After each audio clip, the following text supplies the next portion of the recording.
Müxtəlif səbəblərdən bir neçə vaxtdır ki, döyüş təxmini videosu gəlmirdi. Bu günləri həm həmin o fasiləyə son verəcəyik, həm də möhtəşəm bir video ilə qarşınızda olacağıq. Avqust ayının 1-də, yəni bu şənbə Tofiq Musayev UFC-dən növbəti döyüşünü keçirəcək. Musayev bu səfər UFC Serbiya kartında Slovakiyalı Ludovit Klein ilə qarşılaşacaq. Döyüşdə baş verə biləcək bütün senarilər haqqında danışacağıq və qalibi təxmin etməyə çalışacağıq. Videoya axıra qədər baxmağınız tövsiyə olunur, çünki çox ətraflı danışacağıq və bütün detallara toxunacağıq. Videoya keçməzdən əvvəl deməliyəm ki, 10.000 abunə hədəfimiz var. Əgər kanal fəaliyyətini bəyənirsinizsə, kanala abunə olaraq, videolarımızı bəyənərək bizə dəstək ola bilərsiniz. Tofiq Musayev artıq 3-cü dəfə UFC qəfəsində olacaq. Xatırladaq ki, Musayev UFC debutunu ilk Bakı kartında gerçəkləşdirmişdi. Oralba ilə döyüşündə qoldan ağrıcı fəndlə məğlub olsa da, ikinci döyüşündə Ignacio Bahamendisi hakim qərarına gedən döyüşdə məğlub etməyi bacarmışdı. Ancaq bu qələbə sıradan bir qələbə deyildi. Tofiq Musayev bu döyüşdə demək olar ki, bütün ruhunu ortaya qoymuşdu.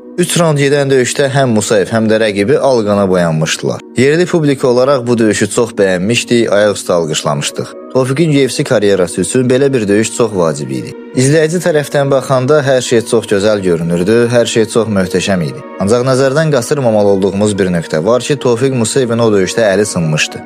Təbii ki, Musayev bu şeylərə məhəl qoymayaraq məşqlərinə davam edirdi. Bu zədə Tofiq Musayevin hazırlıq prosesinə nə qədər təsir edir və yaxud da tam mənasında bərpa olubmu, biz bunu yəqin ki, ancaq Musayevin qəfəsdəki performansında görə biləcəyik. Kleinin 31 yaşı var, yəni Musayevə görə daha gəncdir. Ancaq bu, Musayev qarşısında Klein üçün həqiqətən də bir avantajdırmı, bunu demək olmaz. Ancaq UFC səhnəsində Musayevdən daha təcrübəlidir. Bu gənc oğlan 2020-ci ildən bəri UFC-dədir. UFC rekordu isə 8 qələbə, 3 məğlubiyyət və 1 bərabərlikdən ibarət. Əslində bir çox üstün texniki göstəriciləri var, ancaq mənim ən çox diqqətimi çəkən və Musayev üçün təhlükə yarada biləcəyini düşündüyüm nöqtə, bu adam çox dözümlü və çox xarakterli döyüşür. Döyüş üslubu əsasən ayaq üstədir, ancaq yeri gələndə həm güləşə bilir, həm də güləşə qarşı çox yaxşı özünü müdafiə edir.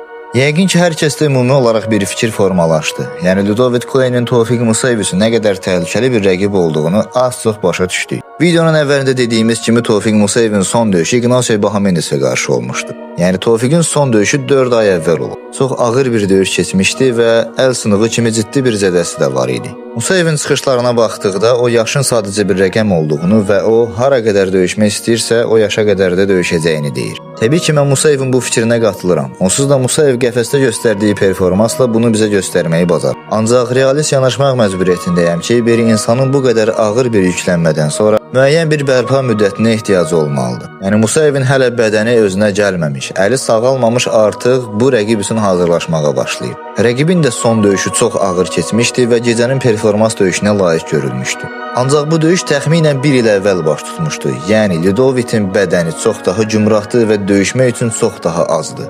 Düşünürəm ki, bu özünü qəfəsdə biruzə verəcək. Həm Tofiq Musayev, həm də Klein ayaq üstə döyüşməyə üstünlük verirlər. Tofiq əsasən düz qardda vuruşur, rəqibi isə solaxay vuruşur. Yəni rəqibin sol əli və sol ayağı Tofiq üçün təhlükə yarada bilər. Rəqibin boyu Tofiqdən balacadır. Ona görə də düşünürəm ki, Tofiqin məsafəsini kəsməyə çalışacaq, içəridə sürətli zərbələrlə Tofiqi sarsıtmağa və yerdə bitirməyə çalışacaq. Güləşə qarşı özünün müdafiəsi həqiqətən də yaxşı səviyyədədir. Ancaq Tofiq də güləşməyə çalışıb, Tofiqi yerə alıb, hətta yerdə boğucu, qırıcı fəndlərdən istifadə edərək uğurlu bir nəticə qazana bilərmi deyə soruşulsa, düşünürəm ki, belə bir ehtimal çox azdır.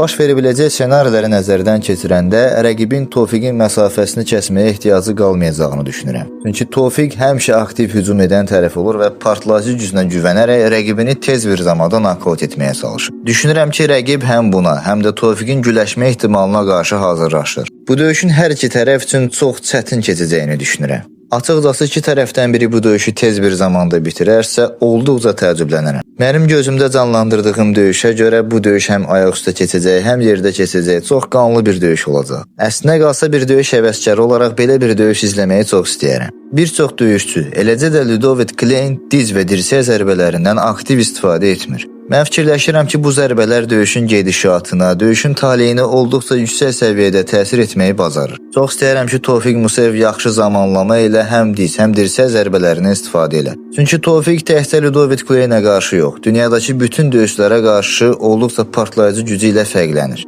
Yəni məncə Tofiqin ən üstün tərəfi budur. Partlayıcı gücü fantastik səviyyədə çoxdur və hər kəs üçün təhlükəlidir. Bütün ehtimalları nəzərə aldıqda bu döyüşdə Ludovit Kleynin 60% ehtimalla qalib olacağını düşünürəm və yanılmağı heç bu qədər çox istəməmişdim. Ümid edirəm Tofiq məni yanıldar və çox möhtəşəm bir qələbəyə imza ataraq hər birimizi sevindirməyi bacarar. Təbii ki, mən falsı deyiləm. Bu dediklərimi döyüşçülərin keçmişdəki göstərdikləri performanslara görə, nəticələrə görə, hazırki fiziki və psixoloji vəziyyətlərini nəzərə alaraq qiymətləndiririm və hamısını bir araya toplayıb bir nəticə çıxarmağa çalışıram. Fikirləşirəm ki, Tofiq Musayev bu döyüşü nə edir etsin hakim qərarına saxlamamalıdır. Bir bitiriş axtarmalıdır və Kleyni bitirməlidir. Əks halda, yəni mənim fikrimcə 60% ehtimalla xala gedən döyüşdə Kleyn qalib olacaq deyə düşünürəm. Dediyim kimi müəyyən səbəblərdən bir neçə vaxtdır ki videoya gəl. Bacardığım qədər aktiv olmağa, videoları çoxaltmağa çalışacağam. Doğrusu sizdən də, yəni izləyicilərimdən də eyni aktivliyi görsəm çox sevinərəm. Yəni ki videoları bəyənin, kanala abunə olun.